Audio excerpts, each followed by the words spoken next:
from the Crypt. Welcome to the Spooky Nerd Club, everyone. I'm your host, Ray. I'm here with my co-host, Horror Girl. And today we're going to get into episode 5, Lover Come Hack to Me from Tales from the Crypt. And let's just jump straight into it. So Lover Come Hack to Me premiered on June 21st, 1989. It was starring Amanda Plummer as Peggy, who starred in Pulp Fiction, The Fisher King, and Freeway. It also starred Stephen Shellen as Charles from The Bodyguard. This was directed by Tom Holland, who is the writer of Child's Play and Fright Night. The screenplay was by Michael McDowell, known for writing on Beetlejuice and The Nightmare Before Christmas.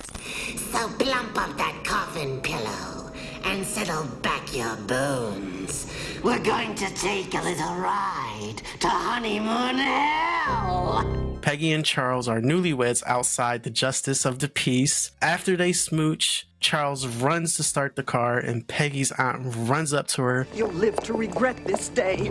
Peggy begs her not to spoil her happiness, but her aunt is very distraught, claiming she's only thinking of her happiness. She tells Charles he'll live to regret this too. Charles can't understand how he'd regret marrying the love of his life, but Aunt Edith is convinced he doesn't love her and only wants the fortune her mother left her in stocks, bonds, and real estate. And the big house! Hey, I'd probably love Peggy too. You know, you might have to sacrifice to get some things. So Charles turns it around on Annie with some realness, and he says, And you don't love any of that? Give me a break, Aunt Edith. You've been sponging off at Peggy for 20 years. I've been protecting Peggy for 20 years from people like you. Charles keeps it real and tells her they'll be back in a week, and in that time, Edith better find somewhere else to fucking live. So Edith is completely shocked that they're putting her out. You're putting me out? You can't make me leave that house. I was born there. Well, I guess you just have to find someplace else to die. What's your impression of Charles? Would you ever stand up to your in-laws or family like that? Yes, I would actually stand up to my in-laws like that.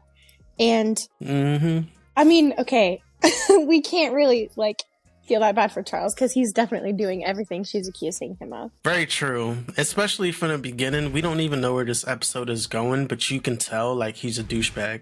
Yeah. We know, this couple, it's like when you see someone randomly in the streets and you're like, yeah, he must got money, or she must got money. Yeah. That's the impression you got immediately from when you saw this couple. Mm-hmm. So I get it. The couple set off for their honeymoon with empty cans trailing behind. We see Aunt Edith give a sneaky, unsettling smirk. It makes you think, what is she not telling us? It's now nighttime as the newlyweds' car drives through a heavy rainstorm. Charles is lost as he asks Peggy if she's found where they are on the map. She playfully answers no, because she can't read maps. So 3 hours in the marriage, and Charles is already annoyed with her ass as he snatches the map out of her hand. Isn't it good that we live in a time where you don't need to rely on maps? But at the same time, if I was given a map, I think I would be completely fine. Right, I'm a genius. I can read maps. I learn neighborhoods like that if I just drive around the corner and just see what's in the area. I'm really good with a sense of direction. My parents didn't pay for unlimited data when I got an iPhone. So Yeah. I had to print out directions wherever I went because I didn't have MapQuest on my phone or Google Maps. Yeah. So I drove to Kings Island from where I'm at with MapQuest. In Ohio? Yes. What? I drove all the way there with MapQuest because I didn't have data on my phone. He was like, well, at least I landed at Kings Island. I made it. I did make it. The couple faces a new obstacle as they discover a fallen tree is blocking the road. Peggy suggests he move the tree, and Charles is not trying to do that shit right now. It was kind of bold for Peggy to just be like, yeah, just go move the fucking tree. Can you move that out of the road, please? Yeah. Anyone can go and just hawk lift this whole tree up like it was nothing. Can you get that? Yeah. Peggy says if they turn around, it'll take them all night to get to a hotel. He doesn't want to spend their wedding night on the road, does he? I guess not. You got a flashlight in here? Yeah, in here. Oh shit, a gun. Brushing it off as a wedding gift from Aunt Edith, Charles gets out of the car to move the tree. Heading back to the car after no luck, because he's trying to move a tree by himself, he's distracted by a crack sound in a big mansion behind the tree. Back in the car, Charles insists on turning around, but the car key is missing. Where's the key? I don't have him. You probably took him out with you. With no key in sight, they decide to abandon the car and run towards the mansion to see if they can stay the night. They frantically knock on the door, trying to get the owner's attention. I'm scared. You're always scared, Peggy. Already throughout this episode, 7 hours in, and they already have that 7-year itch. How do you think this couple even got together? They met at a bar. But she seems like a good girl. Why would she be at a bar? I feel like he's a sleazeball. Like he went to church one day in a rich neighborhood and recruited a church girl. He was out for the money. He was out for the money. You can go to a nice Christian church or Catholic church in a rich neighborhood. You know what I'm saying? Find yourself a little virgin that basically you can manipulate because she don't know no better. Maybe she was unloading her groceries into the house and he saw her and helped her inside. He's not nice. He couldn't even move the fucking tree. He's gonna pick up her groceries. To be fair, groceries, tree. You're right. Realizing there's no one, Charles decides to break in so they don't freeze all night. Luckily, Peggy finds a spare key and they unlock the door. Don't you think that you should carry me over the threshold? All right. The mansion is dark with peeled wallpaper and hanging taxidermy animals. Peggy tries to call AAA, but the phone line is unsurprisingly dead. It's pretty obvious no one has been living there in about 20 years. Peggy is shocked to see a battle axe just hanging on the wall. Charles jokes. It's just a family portrait. Probably someone's mother-in-law. You get it? Mother-in-law? Old battle axe, Aunt Edith. Peggy points out the fireplace was recently lit, but Charles doesn't care at this point. He relights it as Peggy swoons about how fires are so romantic. It's about time we saw each other naked, don't you think? After all, honey, we are married now. Peggy is clearly hesitant but agrees and insists she gets her bag. Maybe she has a sexy little lingerie in store for him. Or maybe not. She backs away, seemingly in fear, as she watches Charles undress. Pause, but with them cheeks, he could have lifted up that tree. Just gonna say. So, watching this, I was like, is this the first nudity scene we've seen in the series so far? But then I remembered the titties in the first episode when fucking Niles went to shock that stripper. Easy peasy Japanese. They hit us with titties episode 1. Peggy continues to act sketchy as she eventually enters with their bags. Charles wishes he had a drink, and Peggy says they have each other. Charles responds with disappointment. Yeah, right, each other. Yeah, right, each other. You're not really attracted to me, are you? Mom was right, wasn't she? You only married me for my money. Oh, starting in on him already. Jeez. We just got here. Shut the fuck up. Oh my god. Peggy starts crying and Charles consoles her, assuring he loves her. He even says he wants her, but does it with a big eye roll. I hate when people do that shit. He reminds her that he's the one who tried to have sex with her before, but she was the one who said no. So Peggy's just like, no, we not having it until we get married. And he's like, you know what? Fuck it, we here. Let's get it done. You don't know how important it is for me to have this night be perfect. I know, it's important to me, too. Do you mean that? Yes, I do. Charles picks Peggy up and kisses all over her.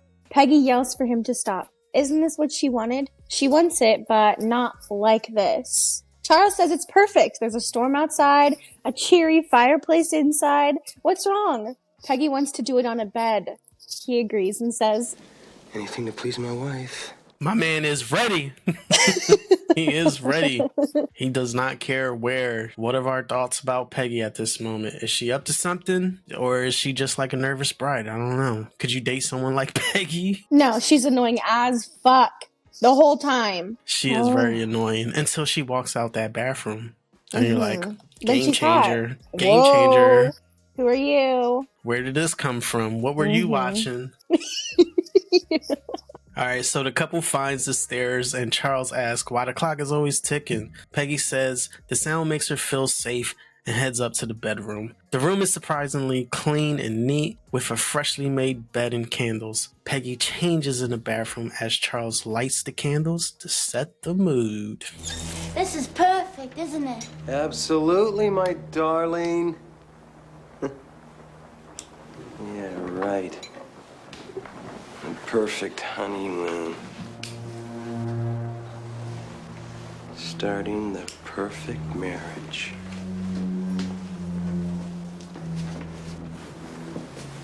With the perfect wife.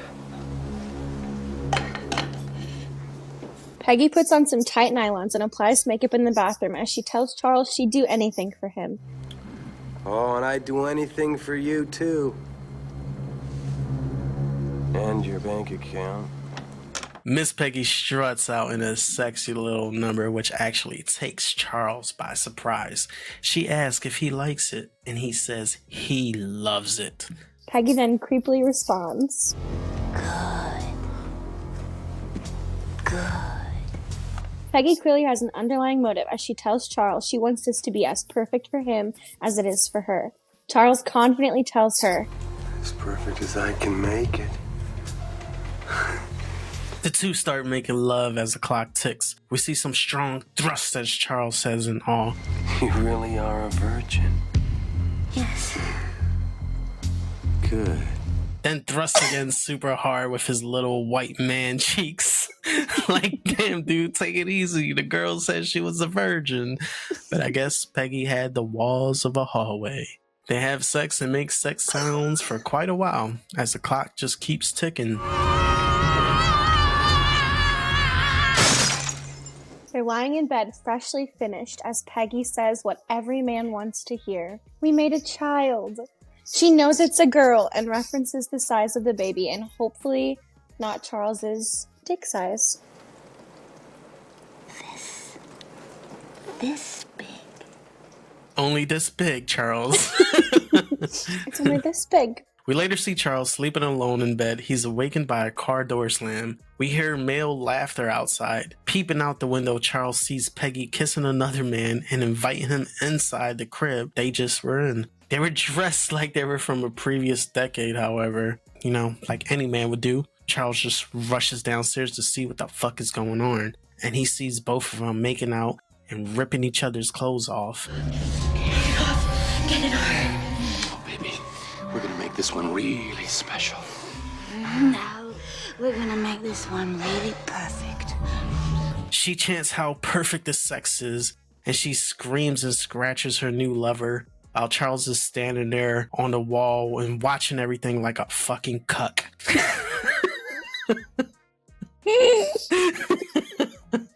Leave that in. Charles covers his ears and exclaims that she never loved him either. At first, Charles is bummed, wondering why Peggy married him, but realizes it doesn't matter. What matters is the marriage certificate is real. She is mine.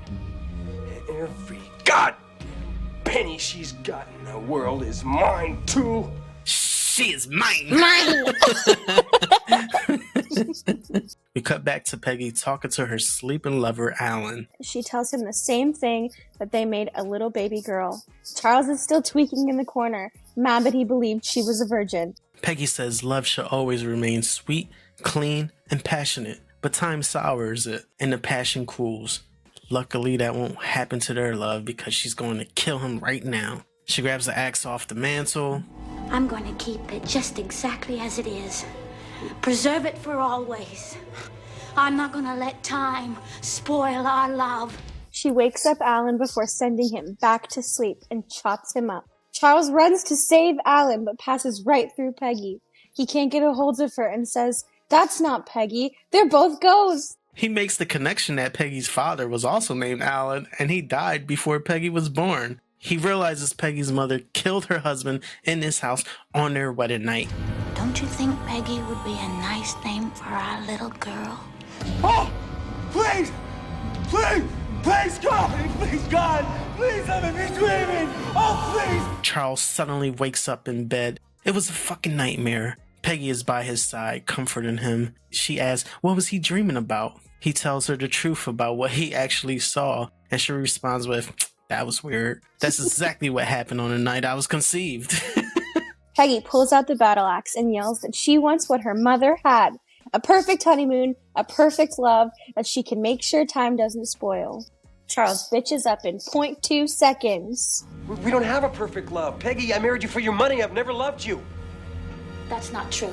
When she doesn't believe him, he proves it to her by showing her the gun, revealing he was going to kill her on their wedding night, blame it on a burglar, and inherit all her money. In a funny exchange, she says he didn't shoot her because after they made love, he realized it was a perfect honeymoon, to which Charles denies. "No, I'll shoot you now. I swear to God, I'll shoot you now." He pulls the trigger, but unfortunately, all the bullets are still on the side table. As he reaches for it, Peggy swings her axe to preserve their love. She preserves it real nice as she chops him up into pieces. Sleep tight, Charles. We then hear birds chirp as lovely Aunt Edith arrives at the mansion, and Peggy runs out to greet her like a happy little schoolgirl. They embrace as Edith asks how the wedding night went. Peggy says it was wonderful and she's having a baby girl. Edith makes her promise, "No more men, please." And Peggy says she doesn't need one anymore now that she has her baby girl, but the baby girl will need one someday. They walk off as Edith says, "Of course she will."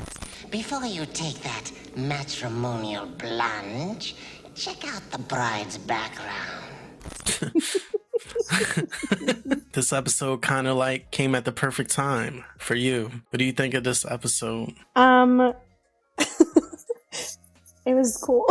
It was fine. It was not my favorite, but it was cool. I hated Peggy. I wish Charles lived because I probably liked him better. I kind of like douchebags, so. Charles was at least real. Well, I guess he was lying until they were married. Peggy to me was like, I feel kind of bad for her at the same time because, like, you know, someone with innocence like that kind of got taken advantage of. But then, like, once you see like her kind of attitude, you're kind of like, I can see why she was single. Yeah.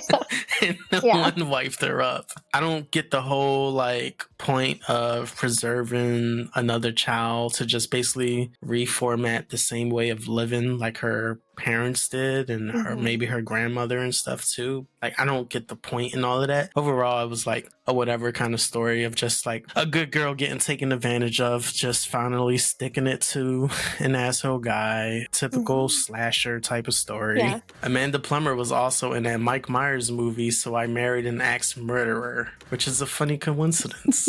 Have you ever seen that? Mm-mm. Me either. So we have nothing to talk about. We have nothing to talk about here. Oh shit. Oh my god. So they probably saw that episode of Tales from the Crypt and the producer was like, "Booker." She's weird. She's weird. She's so odd. Like, I don't know. I can't imagine her playing a normal role. I love you, Pumpkin. I love you, honey bunny.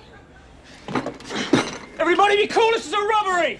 Any of you fucking pricks move! And I'll execute every motherfucking last one of you! We're getting to the end here. This was episode 5. We only have one left of this Tales from the Crypt series. Does this go straight to your bottom of the list? I don't want to manipulate how you think about the ranking system so far, but where do you feel like this episode falls so far out of everything we saw? Yeah, this is at the very bottom. Basically like a washed episode. I'll never watch this ever again in my life. You know what's crazy is usually I watch these episodes more than once. I might watch them 2-3 times before we do these videos just to really have a good understanding of it. But this one I watched it once and I was like, I'm good. Good. Got it. There's nothing else to get from this one. I'm ready. Let's just be done with it. Exactly. That's how I felt. Beware of skeletons, unless they're yours truly. Thank you all for tuning in. We really appreciate it. If you could please like, comment, and subscribe. Hit the notification bell to stay up to date with all of our latest videos. Horror Girl, thank you again for joining me on this. And stay tuned for our season finale of Tales from the Crypt, episode 6, which will be released in maybe like 3 or 4 weeks from now. And we'll cap that off. And yeah, we'll see you all soon. We really appreciate everyone for tuning in. Take us out. See you next time.